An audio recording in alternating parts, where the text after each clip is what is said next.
RDI, la radio de l'info, vous présente les rendez-vous de l'info.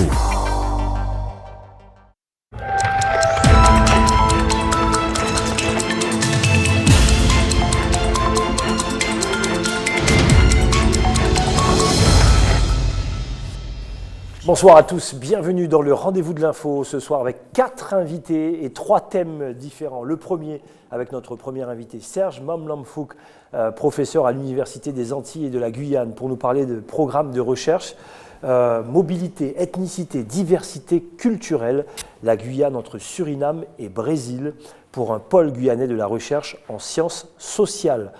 Tout un programme très intéressant, on va en parler d'ici quelques instants. Et puis vous le savez, on en parle toute une semaine, conférence sur le diabète avec le Lions Club International. Nous recevons le président du Lions Club Guyane, Philippe Alcide Di-Clausel. Pour parler du diabète, une spécialiste, Mylène Mathieu, présidente de l'Union régionale des professionnels de santé infirmières libérales de Guyane. Elle viendra nous donner quelques références et puis des choses à ne peut-être pas commettre, des choses à ne pas manger, justement, pour éviter le diabète, différents diabètes 1 et 2, on en parle d'ici quelques instants. Et puis, l'intellect de nos jeunes également, la matière grise de nos jeunes, pour en parler, Clémentine L'Espérant viendra nous parler du quiz interlycée et on lui fera notre propre quiz également, elle s'y prépare d'ailleurs, sur des questions autour de la Guyane. Voilà, tout un programme pour le rendez-vous de l'info ce soir. Bonsoir les filles. Bonsoir. Ce soir, Théanie. Ce soir, on parlera d'une révolution dans le monde de l'immobilier. Très bien. Vanessa. Et ce soir, nous parlerons d'un atelier photographique. Ici en Guyane. Voilà le programme du rendez-vous de l'info qui démarre tout de suite avec la rédaction d'ATG. C'est le journal, tout en images.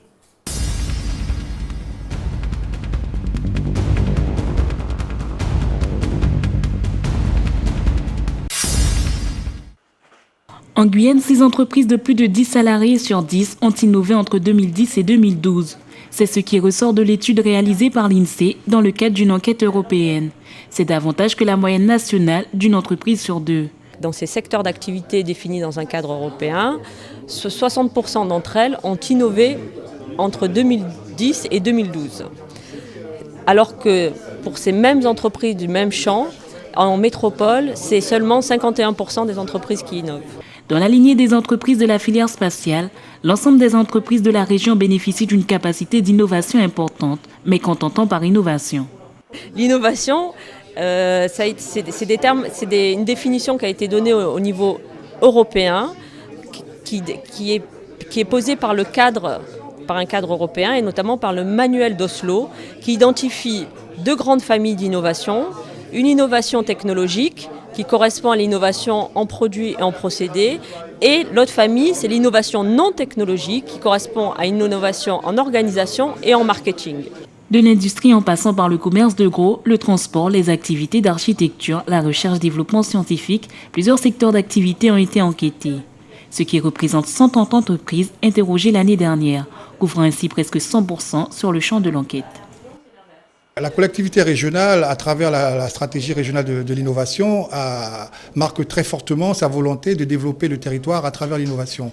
Et je crois qu'aujourd'hui, les entreprises doivent pouvoir, avec en plus des outils qui ont été mis en place, entre autres la pépinière d'entreprises innovantes, pouvoir être accompagnées par des structures pour pouvoir leur permettre d'accéder à des produits innovants, à développer leur entreprise et à participer activement au développement du territoire.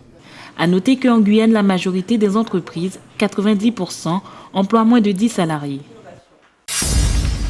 Hier, le premier cybercarbé public de Guyane a été inauguré à Macouria.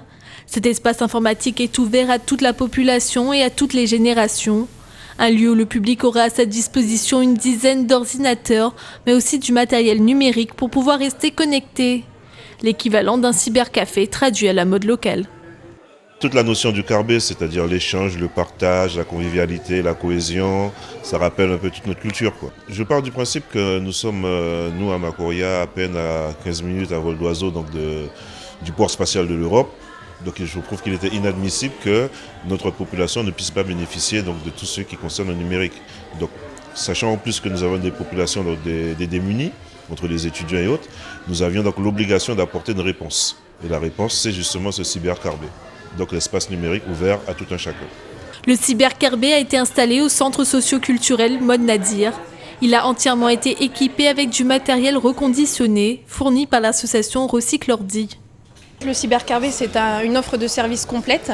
Donc à la fois un lieu équipé par Recycle Ordi avec du matériel informatique, des outils numériques tels qu'appareils photo, vidéo, photocopieurs, etc.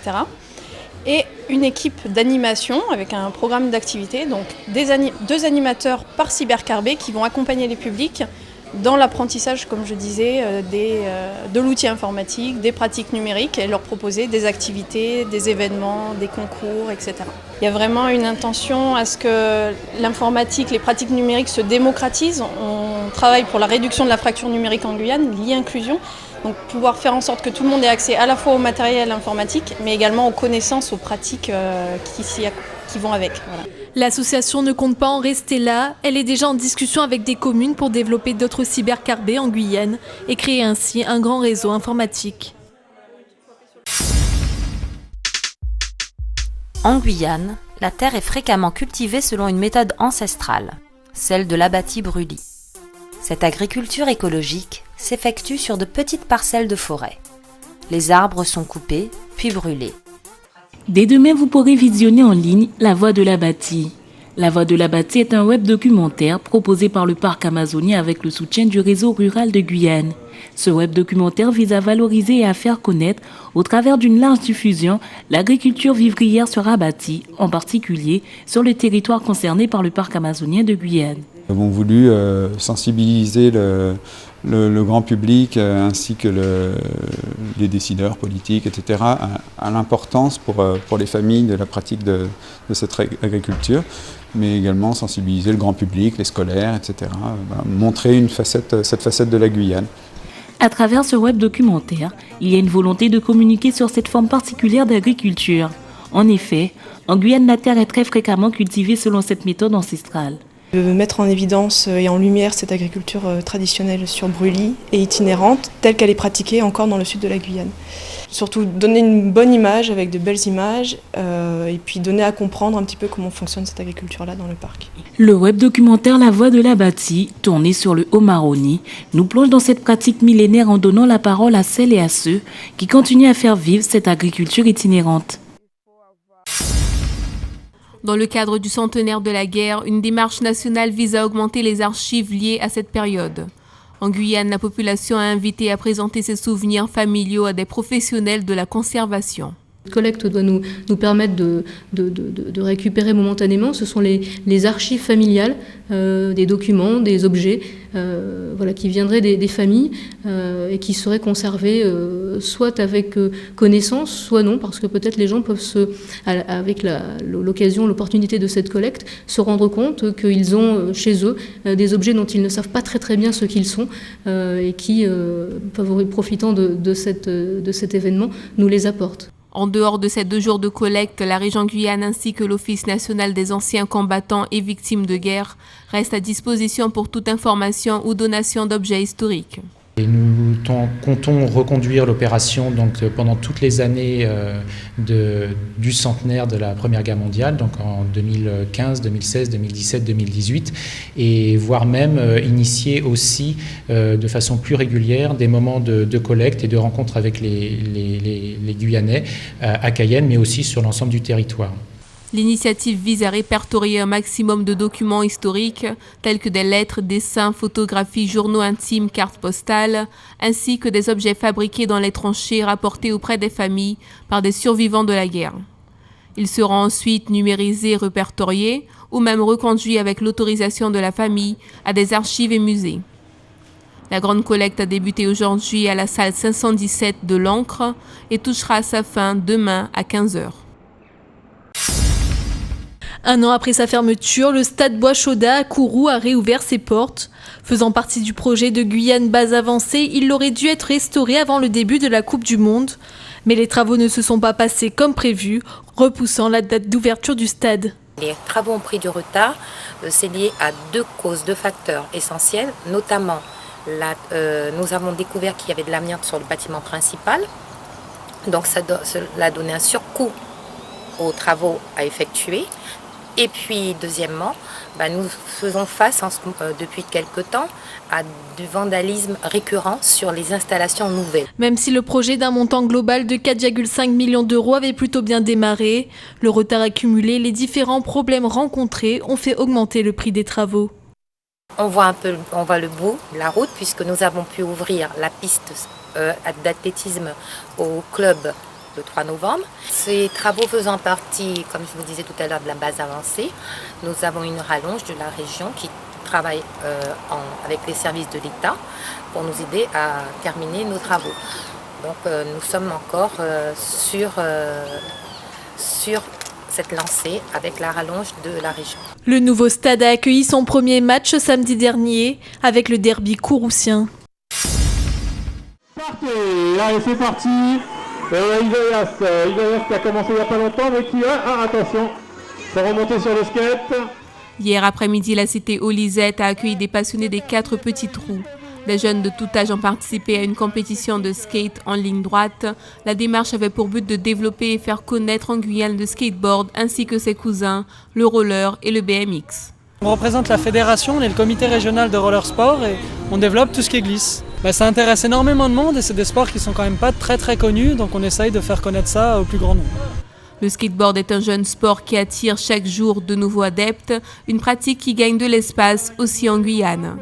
Il y a des championnats de Guyane tous les ans, en plusieurs étapes. On a la corrida du roller qui va arriver là au mois de décembre et puis il y a des actions comme ça dans les quartiers régulièrement.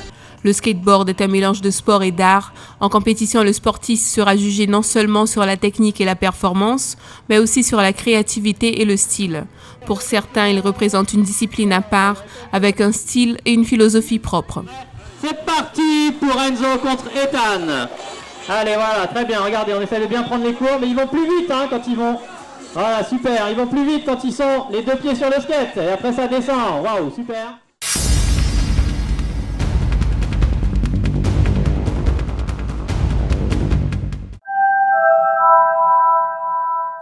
De retour sur le plateau du rendez-vous de l'info avec notre premier invité, Serge Mamlamfouk. Bonsoir, prenez le micro, n'hésitez pas. Je rappelle donc professeur à l'Université des Antilles et de la Guyane. Alors vous êtes ici pour nous parler d'un programme de recherche qui s'appelle Mobilité, ethnicité, diversité culturelle, la Guyane entre Suriname et Brésil pour un pôle guyanais à la recherche en sciences. Alors dit comme ça, cela paraît, on va dire, complexe, et pourtant, ça ne l'est pas. Il s'agit d'un événement scientifique dont la portée sociétale va dépasser, on va dire, va intéresser toute la population guyanaise. Dites-nous ce que c'est exactement ce programme, Serge Mamlamfouk. Oui, en quelques mots. Je dirais d'abord que c'est un programme qui est cofinancé par l'Union européenne, dans le cadre du PO-FEDER, et par la région Guyane. Sans cette aide, nous ne pourrions pas mener un programme d'une ampleur aussi grande, un programme qui mobilise 17 chercheurs sur qui sont 2 ans. 17 chercheurs-là ? Des chercheurs de l'Université des Antilles de la Guyane sur le pôle Guyane, donc la future Université de la Guyane, des chercheurs qui nous viennent du Brésil, puisque vous avez dit dans l'intitulé du programme qu'il s'agissait d'observer la société guyanaise dans ces mouvements, dans les mouvements migratoires qui ont lieu notamment entre le Brésil et le Suriname. Donc des chercheurs qui viennent du Suriname, du Brésil, et d'autres chercheurs qui viennent de France, des États-Unis et des Pays-Bas. Pourquoi des Pays-Bas ? Parce que les Pays-Bas sont l'ancienne métropole du Suriname et un nombre d'universités connaissent bien ces régions-là. Alors, ces chercheurs-là, est-ce qu'ils ont un champ, on va dire, d'action ? Est-ce que ces champs d'action-là sont différents ? Le terrain est le même. C'est la Guyane dans ces différentes régions, et en particulier la Guyane dans les zones frontalières où interviennent des migrants. Car il s'agit d'étudier la situation de la Guyane telle qu'elle résulte des migrations des 40 dernières années. C'est quoi ces migrations ? Eh bien, ce sont des mouvements de population qui se sont dirigés vers la Guyane. Il s'agira de savoir et de comprendre pourquoi des milliers d'hommes et de femmes se sont dirigés vers la Guyane, s'y sont installés sans provoquer de déstabilisation majeure de la société guyanaise. Car imaginez un tel mouvement de population dans un autre pays. Il y aurait des mouvements extrêmement difficiles, parfois des guerres civiles, parfois des tensions qui amèneraient au rejet du nombre de populations. Parce que beaucoup de migrants, si on peut donner quelques chiffres, dans les années 60, on était à peu près 60 000 habitants, non, même pas. En 1961, il y avait 33 665 habitants, moins de 40 000 habitants. Donc, et aujourd'hui, entre 250 et 300 000 près de 250 000. Vous imaginez, en si peu de temps, en moins d'une quarantaine d'années, le bouleversement qu'a connu la Guyane. Aucun pays n'a connu ça. Pratiquement aucun pays n'a connu ça, sauf les pays du Golfe, mais dans des configurations politiques et culturelles différentes. Tandis que la Guyane a accueilli toute cette population. On va d'abord, dans ce programme de recherche, essayer de comprendre comment un pays qui dispose de 33 000 habitants seulement, peut accueillir des milliers d'hommes et de femmes, au point que la population migrante, qui constitue aujourd'hui la majorité de la population active, s'y soit installée sans provoquer de problèmes majeurs. Et donc, culturellement, ça change la donne. Ça donne cette situation aujourd'hui. Ça donne cette situation aujourd'hui, mais je pense qu'il faut avoir à l'esprit ce qui s'est passé, pour mieux se projeter dans l'avenir, car c'est le but du programme d'expliquer la situation et de donner ainsi des pistes de réflexion, de donner ainsi du savoir aux décideurs pour qu'ils prennent en charge cette société, pour qu'ils la construisent, car nous avons une société en construction dont il faut connaître les tenants et les aboutissants. Je vous dis que c'est très, très important et très enrichissant. Vanessa. Alors justement, dans la description de votre programme de recherche, il est dit que la Guyane doit inventer un espace public permettant l'articulation des populations diverses. Comment faire coïncider notre appartenance à la nation française et cette diversité culturelle qui nous caractérise? C'est une question intéressante. Alors, il y a une première réponse que nous pouvons apporter. À la différence de la société française métropolitaine, la Guyane a dans son imaginaire, pour parler simplement, la Guyane a admise la diversité culturelle. Depuis des siècles, les habitants de la Guyane sont habitués à vivre avec des populations culturellement différenciées. Très rapidement. Ce qui n'est pas le cas ni en Martinique ni en Guadeloupe. Alors, en Martinique, en Guadeloupe et dans les autres pays, cette diversité culturelle existe, mais elle n'est pas aussi importante, aussi remarquable que celle de la Guyane. Les Guyanais, globalement, dans leur histoire, ont appris à vivre avec cette diversité, de sorte que le changement ne vient pas tellement de la diversité culturelle, elle vient de l'arrivée de populations qui vont accentuer cette diversité et surtout de l'arrivée de populations qui vont contribuer en quelque sorte à une certaine fragmentation de la société guyanaise. Regardez la Guyane dans son espace. Vous avez une Guyane de l'Ouest, essentiellement de culture bushinengue, une Guyane de l'Est, essentiellement de culture brésilienne, et au centre, vous avez un échantillonnage de l'ensemble de la diversité culturelle. Le problème est de savoir... Sainte-Lucie, Suriname... Oui, voilà. la liste serait longue comme ça, et je pense que les Guyanais connaissent cette liste. La difficulté est de savoir comment gouverner un ensemble aussi diversement aussi culturellement diversifié. Alors, est-ce que ça nous ramène à une question inévitablement d'identité quelque part? C'est-à-dire que, prends un exemple, aux États-Unis, même dans une ville comme New York, il y a autant de diversité de communautés qu'on retrouve ici en Guyane. Tout le monde se sent américain. Est-ce qu'on se pose la question d'identité? Est-ce que tout le monde se sent guyanais? Parce que diriger un pays où on se sent encore un peu brésilien, encore un peu surinamais, on se pose ce genre de questions-là, les chercheurs travaillent sur ce domaine-là? Évidemment, vous avez posé une question intéressante où l'on voit la différence. Les États-Unis, le Brésil ont une diversité culturelle, somme toute, qui se rapproche de la nôtre. Mais les États-Unis sont une nation. Le Brésil est une nation. La Guyane, c'est un département de la République française. Français européen. Oui, et vous voulez qu'au sein de ce département, on crée un sentiment d'appartenance à la Guyane. Bien sûr, c'est ce qu'il faut faire, mais ça va être beaucoup plus complexe. Nous n'avons pas les outils dont on dispose aux États-Unis, au Brésil, dans une nation où il y a tout l'appareil de l'État qui va construire la nation. Ici, on va devoir gérer une société d'une grande complexité. Il faut pourtant trouver les outils pour pouvoir gouverner cette société. Théanie, je sais que vous avez une question, mais on aurait pu rester encore très longtemps avec Serge Mamlam-Fouque. Non, on va renvoyer bien sûr nos téléspectateurs à une prochaine conférence, Serge Mamlam-Fouque, où les chercheurs vont remettre leurs travaux. Dites-nous. Oui, il y a une séance de restitution. Désolé, Théanie. Une séance de restitution des premiers résultats de ces travaux, le 20 novembre à 10h. Jeudi 20 novembre. Jeudi 20 novembre à 10h sur le campus de Troubiran, dans notre université. Très intéressant, donc on y sera bien sûr. Merci en tout cas Serge Mamlam-Fouque, ça donne envie de savoir, de connaître les résultats de ces chercheurs. Allez, dans quelques instants, nos deux invités pour parler notamment du diabète, encore une question importante ici en Guyane, plus importante qu'on ne le pense. Mais pour l'heure, je vous envoie directement à notre rendez-vous du Prime. C'est Dominique Nugent qui nous raconte les anciens de Co, c'est le Dom Laquezotte.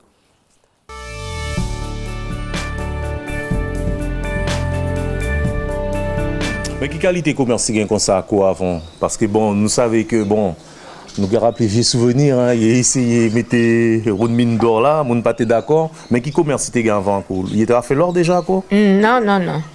Pas gente qui a fait l'or. Alors avant, on a été pêché, on a fait bâti. Vous avez fait quoi non ici? Oui. Non, mais vous avez fait quoi? Mais bon, vous avez pas été meilleur qui quoi que 3%, madame. Pas 3% meilleur quoi? Donc, ou peut-être faire mon toilette ou bien moi? Oui, après cela, enfin, mon bain l'autre petit, mais à présent. Ah non, moi pas le bain moi à présent. Non, à présent que toute bagaille poussée, pas besoin de sa qualité bagage à présent. Ah pas pour ça encore, hein? Non, enfin même si moi, il paraît même rien, moi t'es qu'à laver de l'hôtel, fait toute bête à présent. Ça c'est malade. Ah, madame Albert, à nous changer causer, hein, parce que d'après moi, pas mon anniversaire jour de là.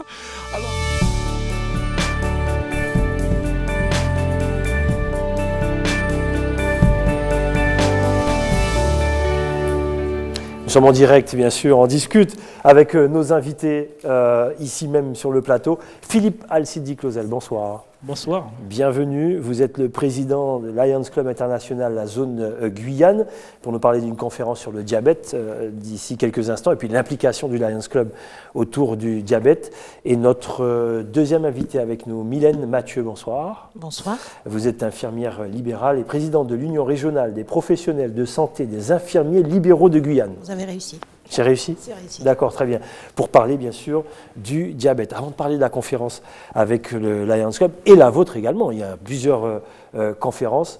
Alors il y a plein de téléspectateurs qui nous ont interpellés déjà, sachant que nous allons faire cette émission notamment sur les réseaux sociaux, sur le diabète type 1, type 2, comment on peut l'attraper, est-ce que on l'attrape parce que les parents l'ont eu, etc. Comment on sait, question toute simple, comment on sait qu'on a le diabète? Mylène Mathieu. Il faut aller faire des tests, comment ça se passe? D'abord, le diabète, c'est une maladie chronique qui déjà a une réputation d'être insidieux, parce qu'on ne se rend pas forcément compte tout de suite. Si on ne connaît pas, si on n'est pas informé des signes pour savoir si on est diabétique ou pas. C'est pour ça que beaucoup de personnes participent lorsqu'il y a d'autres associations ou autres clubs organisent des fois sur les marchés, ils font des journées de campagne, ils viennent et ils participent beaucoup pour savoir s'ils ne sont pas sujets diabétiques. Donc pour savoir si on est diabétique, il faut être informé des signes, des signes qui pourraient nous orienter vers ce diagnostic. Mais si on n'est pas informé, c'est pour ça que nous aussi, on fait des campagnes d'information, justement, informer le public pour savoir comment on est diabétique. Alors, il y a quelques signes, on peut parler de quelques signes qui peuvent nous orienter, notamment une perte de poids plus ou moins, qui ne peut pas être expliquée, une perte de poids, on a une soif insatiable, on boit beaucoup d'eau, on ne sait pas pourquoi, on a toujours soif. On a aussi envie d'aller uriner assez souvent. Ce sont des signes qui reviennent assez souvent. Si on n'est pas trop informé, quand même, ça nous alerte. Et on se dit, bon, c'est quand même bizarre. On va voir le médecin, on en parle. Et à ce moment-là, lui, il déclenche le dépistage pour découvrir si cette personne est touchée par cette pathologie. C'est bien de le dire. Tout le monde ne le savait pas. Les 3 choses à éviter, je dis 3, peut-être qu'il y en a 2 ou plus, lorsqu'on sait qu'on est à risque, des choses vraiment qu'il faut éviter quand on parle de nourriture, par exemple, c'est quoi? Justement, les choses à éviter, c'est déjà de trop manger sucré. Sucre rapide, notamment les sodas et tout ce qui est sucre rapide, sucreries, bonbons et autres friandises. Donc ça, à éviter. Ça, c'est à bannir quand même lorsqu'on se sait sujet diabétique. Et puis, dans son alimentation, chercher à équilibrer son alimentation. Ce sera tout l'objet justement de ces conférences. Des débats. Se pencher un petit peu sur notre hygiène alimentaire et notamment enrichir le plus que possible notre alimentation en fibres, en légumes verts riches en fibres. Important. Ça, c'est une chose à faire. Donc, et puis, une autre chose aussi, lorsqu'on se connaît diabétique, eh bien, écoutez, la sédentarité est un facteur de risque du diabète. Donc, lorsqu'on se sait sujet diabétique, on va chercher à bouger plus. Soit à se mettre à refaire une activité physique, sportive, ou alors ce qu'on appelle l'activité physique, de faire les choses qu'on n'a pas l'habitude de faire. Si par exemple, on a pris l'habitude, je ne sais pas, on va au marché. On veut absolument se garer tout en face du marché. Non, on va prendre l'habitude dans sa vie quotidienne de bouger plus. Donc on va garer sa voiture à 100 mètres, 200 mètres, on va venir à pied. Ça va déjà participer à l'activité. À l'activité, on va s'atteler à introduire un peu plus d'activité physique dans sa vie quotidienne. Donc bouger, toujours bouger. On va revenir sur les chiffres tout à l'heure et l'implication du Lions Club également. Une question, Vanessa? Par rapport à ce que vous venez de dire, justement, comment éviter le diabète en Guyane quand on sait que le taux de sucre contenu dans les sodas et les yaourts est plus élevé en Guyane et aux Antilles qu'en métropole? D'accord. Effectivement, le taux de sucre est dit plus élevé. Une question politique. Et il y a une loi qui est en gestation par rapport à cela, puisque c'est un sujet qui a été évoqué par le législateur. Donc c'est en gestation tout ça.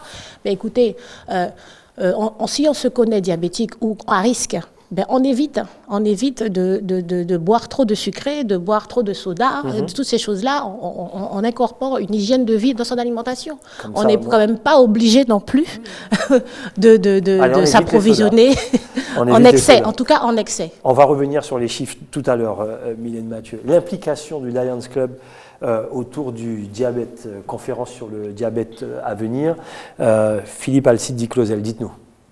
Oui, Lions Club, comme c'est organisateur votre cheval de bataille. Notre cheval de bataille, c'est vrai que nous sommes dans la semaine de la journée internationale du diabète. Rappelons que c'est demain. Et toute cette semaine, beaucoup d'associations comme le Lions Club International s'organisent autour de cette maladie, qui est une maladie qui est en large progression en Guyane, alors qu'elle est en régression au niveau de la France métropolitaine. Mais il est important, le Lions Club, on s'est inscrit dans cette journée depuis quelques années. Et ce samedi, 15 novembre, nous organisons une conférence, débat, avec des spécialistes, des médecins, infirmières, infirmiers, des gens qui connaissent la maladie, ou tout un chacun, puisque c'est une conférence ouverte au grand public, gratuite, il n'y a pas de paiement, venez-y nombreux, s'informer, prendre des conseils et savoir, parce que bien souvent on ne sait pas si on est diabétique. Et comme madame vient de dire, il y a des signes. Et ces signes, c'est l'occasion de venir poser des questions, échanger avec des gens dans la salle. Et je rappelle que cette conférence aura lieu au Novotel Cayenne. À partir de 10h. À partir de 10h, de 10h à 12h. Et c'est l'occasion pour tout un chacun, Lyon ou non-Lyon, c'est tout public. C'est-à-dire que quelque part, puisque de venir s'informer, et le rôle du Lions Club, c'est autour de ces maladies qui font les gens, nous sommes là pour apporter notre soutien, notre concours, de façon à ce que tout un chacun soit au même niveau d'information. On y sera, en tout cas les médias y seront également, ça j'en suis sûr, puisque c'est tellement important. D'ailleurs, dites-nous en chiffres l'importance de ce diabète, Mylène Mathieu. Quelques chiffres. J'ai cru comprendre, parce qu'effectivement, on fait une différence avec l'Hexagone, alors on ne mange peut-être pas les mêmes choses, Mais lorsqu'on voit la différence avec les Antilles, alors que bon, ils sont plutôt nos voisins, dites-nous les chiffres. En fait, quelques chiffres. Avec le micro. Ce qui est surtout intéressant et qui est interpellant, c'est au niveau de l'incidence. L'incidence, c'est le nombre de nouveaux cas par an pour une quantité d'habitants. Alors, un exemple, les derniers chiffres que j'ai pour le département datent de 2012. Ce n'est pas toutes les années qu'on fait des... Mais quand même, date de 2012, donc c'est relativement récent. Ce qu'on peut retenir et qui est interpellant, c'est que l'incidence régionale, donc en Guyane, est de 3,4 pour 1000 habitants pour l'année 2012. En métropole, pour la même période, et pour la totalité de la métropole, du nombre d'habitants, pour 1000 habitants, l'incidence, le nombre de nouveaux cas par an, est de 3,8. Donc ça nous interpelle. Ouais. Pour le moment, au niveau de la prévalence, c'est-à-dire au niveau de nombre de cas par rapport au nombre d'habitants, nous ne sommes pas encore dans des chiffres alarmants en ce qui concerne la différence entre la métropole, les Antilles et la Guyane. Mais au niveau de l'incidence, le nombre de nouveaux cas par an, là, c'est alarmant. Cela, c'est alarmant que pour une population, pour une même période, avec une population aussi moindre, parce que nous sommes à 250 000, 300 000 habitants, en tout cas de manière officielle, et pour une population de la métropole entière de 66 millions d'habitants, nous ayons très peu d'écart.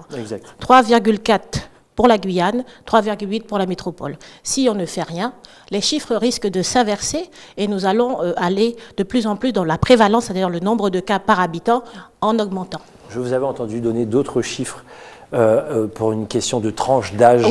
Ici en Guyane, vous m'en avez les parlé. Antilles et la métropole. En fait, parce que ça m'interpelle, là, ces chiffres-là. En fait, c'était des chiffres qui remontaient quand même qui ne sont pas récents, qui remontaient aux années 2001-2003. Ah, d'accord. 2001-2003, peut-être entre-temps, ça a changé, mais on n'a pas encore de nouveaux chiffres à ce sujet-là. J'avais parlé effectivement d'une tranche d'âge de 35 à 64 ans, et il s'agissait en fait de nombre de décès par tranche d'âge sur les années 2001 à 2003. Eh bien, pour finir de nous interpeller, si ce n'est pas suffisant, pour la Guyane, dans cette tranche d'âge, le pourcentage est de 37,5%. Aux Antilles, 18,7%. C'est nos voisins. Et en métropole, 11%. Donc, c'est une façon, si ce n'est pas suffisant, de dire qu'il faut qu'on fasse attention parce que les choses peuvent aller en s'aggravant. Donc, bougez, mangez moins sucré et allez vous informer dans les différentes conférences. On va rappeler celle avec notamment du Novotel. Rappelez-nous, je rappelle, Philippe Alcide. Ce samedi 15 novembre à 10h au Novotel, de 10h à 12h, et je vous invite à venir nombreux. Et quand on entend les chiffres que viennent donner à l'instant en direct, je peux dire qu'il faut venir s'informer et il faut faire plus de conférences que ça. Nous sommes d'accord. Et vous avez une conférence justement, comme ce n'est pas fait exprès. Vous dans les villages ou à Saint-Laurent? Alors voilà ce que nous avons fait. Alors déjà, pour le 15, vous êtes sur Cayenne, nous sommes sur Saint-Laurent. Nous serons sur Saint-Laurent donc de 9h à 11h à la mairie de Saint-Laurent. Nous attendons aussi le public nombreux. Donc on a très bien fait. Oui, bien sûr. Bien sûr. Nous aurons aussi donc des diabétologues, des diététiciens, des infirmiers et aussi des patients qui viendront témoigner un petit peu de leur vécu par rapport à la pathologie. Et puis effectivement, tout au long parce que nous avons parlé de journée internationale, nous avons une dizaine de jours sur lesquels nous allons intervenir dans différents quartiers, notamment, je ne sais pas si je peux donner toutes les dates. Allez, rapidement. Rapidement. Oui. Donc déjà le samedi 15, nous serons en conférence donc, à la mairie de Saint-Laurent-du-Maroni et à la Charbonnière, à la maison de quartier de la Charbonnière, au contact de la population, avec les diététiciens, les infirmiers, pour pouvoir vraiment échanger avec eux, encore une fois. Et nous organisons donc les 18, 24, 26, 28 novembre, encore des rencontres de quartier, notamment à la résidence Arc-en-Ciel, à Remiremont-Joly, au village chinois, avec les associations socioculturelles, parce que nous avons voulu travailler avec des associations socioculturelles afin de vraiment prendre la dimension multiculturelle dont vous parliez tout à l'heure avec M. Mamlam Fouk. On ne mange pas les mêmes choses. On ne mange pas les mêmes choses selon, nous sommes tous des Guyanais. Selon que nous soyons des Guyanais d'ici, Guyanais d'ailleurs, nous ne mangeons pas de la même façon. Nous nous sommes intéressés donc à cet aspect de la chose, multiculturelle. Et donc nous allons dans le village amérindien aussi à Makouria le 18 novembre. Sur d'autres antennes, les dates passent. Et nous donnons aussi rendez-vous à la population, à tout à chacun, que vous soyez diabétique ou pas, le samedi 29, en conférence publique aussi, gratuite, à la mairie de Cayenne, de 9h à 11h. Nous vous y attendons, nombreuses et nombreuses. Voilà, bien sûr, on a explosé le temps, mais c'est tellement important qu'il fallait quand même le dire. C'est très important. Rappelle la conférence sur le diabète aussi, donc le 15 novembre, pour ceux qui sont du côté le titre, de Cayenne, je veux juste ajouter oui. le titre de notre campagne, Diabète, mieux manger local. Très bien, on y sera tous de toutes les façons. Merci Mylène Mathieu, merci Philippe Alcide. C'est nous qui vous remercions. Dick Claudel. Allez, dans quelques instants, la chronique de Vanessa. Vanessa qui nous parle de la photographie ce soir. Voilà, dans le cadre des rencontres photographiques de Guyane, donc qui permettent de porter un regard différent sur toutes les cultures qui composent notre région. Celles-ci ont commencé le 6 novembre et dureront jusqu'au 29 novembre avec pour thème Haïti. Alors pourquoi Haïti cette année? Tout simplement parce que la population haïtienne constitue l'un des groupes de migrants les plus conséquents en Guyane et que nous sommes reliés à ce peuple par des faits historiques, géographiques ou culturels. Vous pourrez donc, au travers de ces rencontres photographiques, avoir une autre vision de la culture haïtienne. Pour cela, n'hésitez pas à vous rendre sur le parking de la CCIG, au boulevard Edmar Lama de Remire-Montjoly ou encore à la salle d'exposition de l'Ancre. Donc, à côté de ces rencontres photographiques, il y a des ateliers photographiques, dont un qui s'appelle Photographier la rue. Donc, l'objectif de ce stage qui se déroule en 3 jours est d'apprendre à oser photographier dans la rue, à s'initier aux bases techniques et esthétiques de la photographie de rue. Donc j'ai assisté au premier cours plutôt théorique de cet atelier avec comme intervenant Carl Joseph. Allez, on regarde.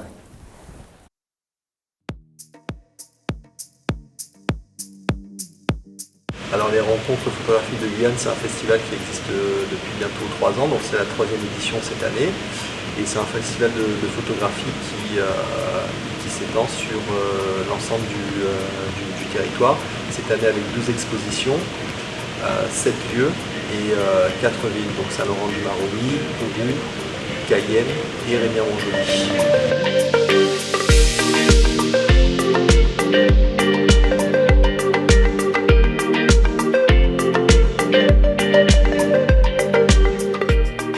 Et pourquoi le thème Haïti cette année? Depuis le début du festival, nous essayons de parler des différentes communautés, différents peuples de Guyane, et il nous semblait important cette année d'aborder le thème de Haïti, de façon à ce qu'on cherche à travers ça, c'est favoriser le vivre ensemble.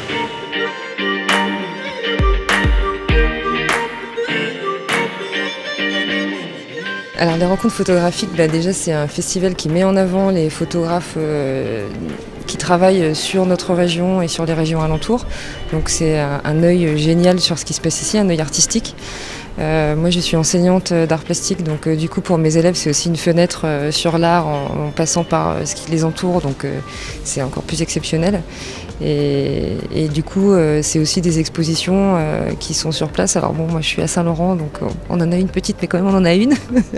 et ici on a quand même des artistes d'envergure qui viennent présenter leur travail et c'est une grande chance je pense pour la région.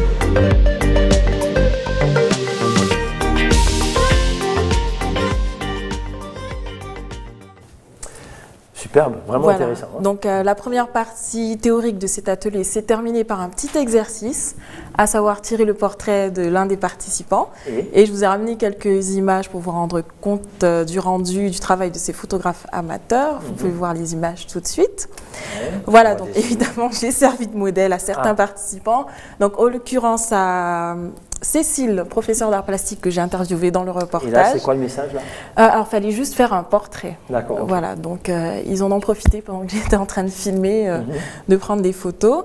Alors, la prochaine étape de cet atelier, c'est le 15 novembre où ils pratiqueront réellement la photographie de rue, donc toute la journée. Et si vous voulez, merci, si vous voulez plus d'informations donc sur les différentes expositions, rendez-vous sur www.rencontrephotographique au pluriel de Guyane.com. Merci. Voilà. Vanessa. Allez, sans plus tarder maintenant, comment vivre dans un 8 mètres carrés? Comment vivre bien dans un 8 mètres carrés? On en parle tout de suite. Il paraît que c'est pas mal.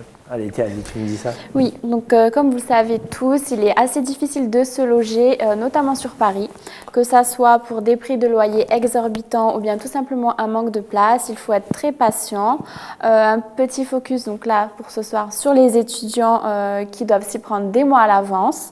Donc un célèbre studio d'architecture parisien, le studio Kitoko, présente une nouveauté qui va en faire qui va faire plus d'un heureux, si on peut dire, puisqu'entre gestion d'espace et innovation de rangement, le tout dans une chambre parisienne de bonne de 8 mètres carrés. Donc regardez les images. Allez, on y va.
Franchement, j'avoue, bien, très très bien. Oui, c'est un concept. Et très design.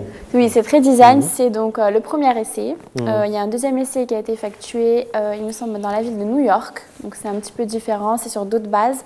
Mais là, c'est un projet donc, qui va être adopté justement par cette agence d'architecture et qui prévoit de développer donc, dans les combles parisiens, parce que vous savez, des chambres de bonne, il y en a infiniment, qui sont justement peu habitables, voire pas habitables, puisqu'à la base, on ne peut pas louer un logement de moins de 9 mètres carrés. Ah.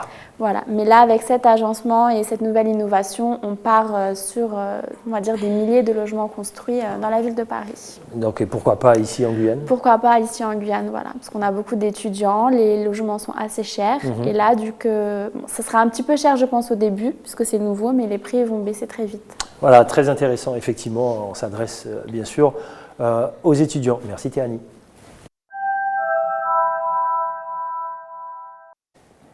Et si on se faisait un petit quiz? Elle en avait peur là en coulisses. Non, on ne va pas lui faire ça. Clémentine Nespérant, bonsoir. Bonsoir. Vous êtes responsable donc de ce fameux quiz interlycée. Peut-être que je vous poserai 2-3 questions, mais très faciles tout à l'heure. Présentez-nous ce quiz interlycée. Donc le quiz interlycée, c'est une manifestation qui va en tout cas confronter tous les lycéens de Guyane sur un questionnaire basé sur la Guyane. Combien de lycées? Il y a une dizaine de lycées à peu près. D'accord. Comment vous avez fait la sélection? On leur a proposé. C'était un choix, c'était spontané. D'accord. Voilà, tout le monde peut venir ou on choisit les meilleurs élèves? Non, pas du tout. On a proposé au sein de l'association, oui.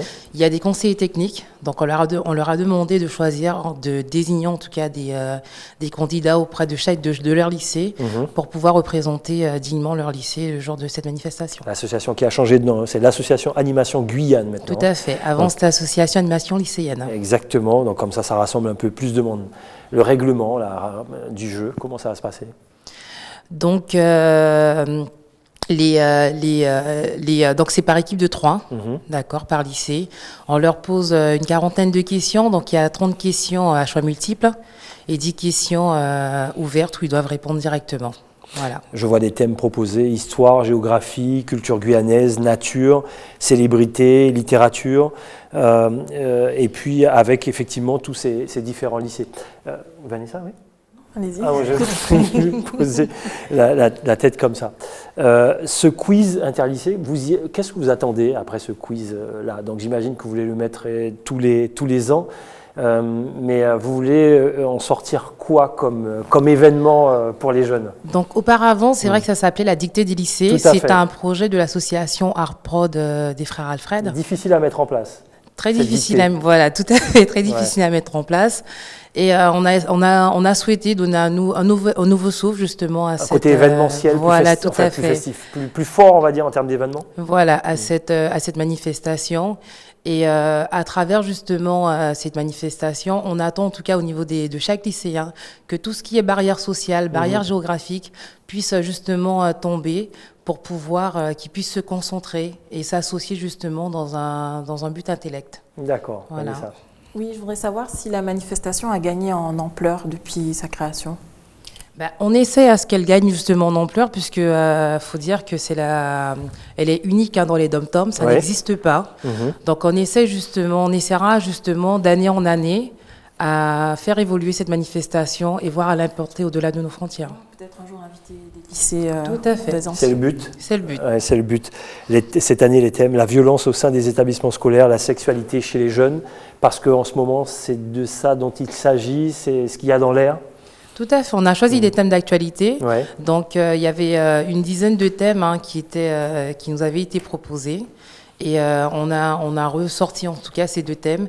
Et justement, pour pouvoir débattre de ces 2 thèmes, donc on a fait appel pour la violence au sein des établissements scolaires à l'association Trop Violence et aussi au CPE, aux proviseurs des lycées qui sont justement proches des élèves.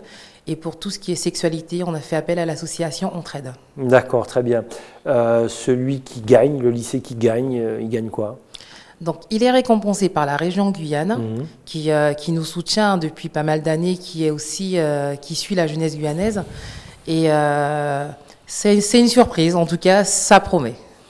Très bien. J'avais 2 questions au quiz, c'était juste pour finir l'émission. Allez, on fait ça, on se détend un petit peu. C'est des questions vraiment faciles de culture générale guyanaise. D'où vient le nom Cayenne, vous connaissez ? Oula. Cayenne.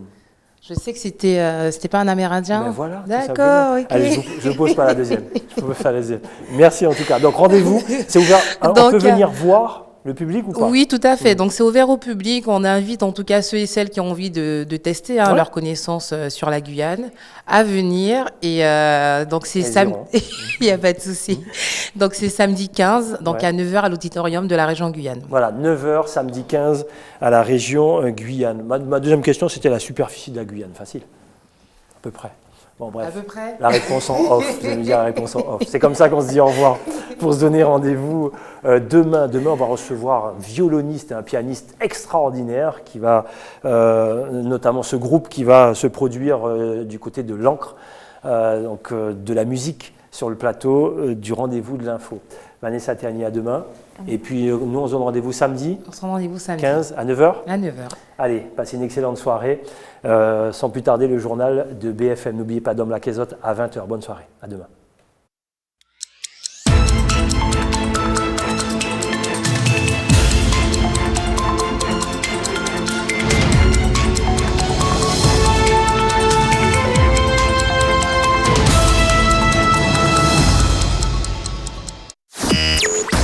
RDI, la radio de l'info, vous a présenté les rendez-vous de l'info.